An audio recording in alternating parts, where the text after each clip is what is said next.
రష్యాలో ఉన్నత విద్యని అభ్యసించాలనుకునే భారత విద్యార్థులకు రష్యా ప్రభుత్వం భారీగా స్కాలర్షిప్ ని ప్రకటించింది. 2026-27 విద్యా సంవత్సరానికి గాను భారతదేశ విద్యార్థులకు 300 స్కాలర్షిప్లను అందించనున్నట్లు రష్యా ప్రభుత్వం తెలిపింది. Undergraduate, specialist, postgraduate, doctoral programs, advanced training కోర్సుల్లో చేరే విద్యార్థులకు స్కాలర్షిప్లను అందించనున్నారు. స్కాలర్షిప్లో భాగంగా పొందే ట్యూషన్ ఫీజుతో విద్యార్థులు పలు రష్యా యూనివర్సిటీలో ఉచితంగా చదువుకునే అవకాశం ఉంటుంది.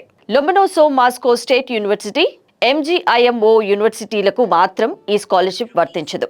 Medicine, pharmacy, engineering, architecture, agriculture, management, economics, humanities, mathematics, space science, aviation, sports తదితర రంగాలకు సంబంధించిన కోర్సుల్లో చేరే వారికి స్కాలర్షిప్ వర్తిస్తుంది.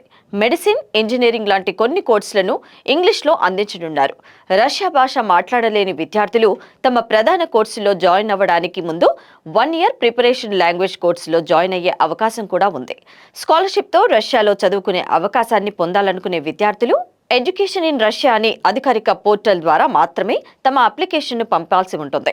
2 దశల్లో విద్యార్థులను ఎంపిక చేస్తారు. విద్యార్థుల విద్యా ప్రతిభని వెల్లడించే సర్టిఫికెట్లను, అలాగే రీసెర్చ్ పబ్లికేషన్లు, రికమెండేషన్ లెటర్లు, విద్యా సంబంధిత పోటీ పరీక్షల్లో గెలుపొందిన సర్టిఫికెట్లను సైతం పరిగణలోకి తీసుకుంటారు. ఈ దశల్లో ఎంపికైన తర్వాత 2వ దశకు చేరుకుంటారు. 2వ దశలో యూనివర్సిటీ ప్లేస్మెంట్, వీసా ఫార్మాలిటీస్ తదితర అంశాలు ఉంటాయి. రష్యా దేశపు సైన్స్, ఉన్నత విద్యలకు సంబంధించిన మంత్రిత్వ శాఖ పర్యవేక్షణలో ఈ ఎంపికలు జరుగుతాయి. రష్యాలో ఉన్నత విద్యని అభ్యసించాలనుకునే విద్యార్థులకు ఇది మంచి అవకాశంగా చెప్పుకోవచ్చు.